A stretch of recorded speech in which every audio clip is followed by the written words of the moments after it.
مولانا مظهر پسر استاد ما آمد برای خداحافظی پیش مولانا. مولانا رو ویلچر نشسته بود. آمد گفت که من پدر جان الحمدلله ویزام در اومده، میخوام برای عمره برم، بلیطم هم گرفتم، فردا عازمم.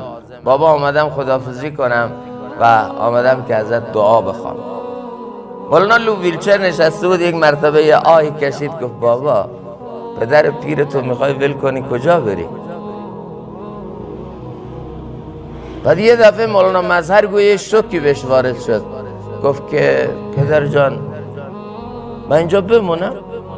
گفت خب نمیگم بمونه، حالا که ویزات هم گرفتی، بلیط هم گرفتی، میخوای بری برای یه سفر عبادی هم میخوای بری، ولی تو اگر اینجا پسرمی کنارم باشی، بودن تو کنار من کار 100 تا خادمو میکنه. من ببینمت مریضیام خوب میشه.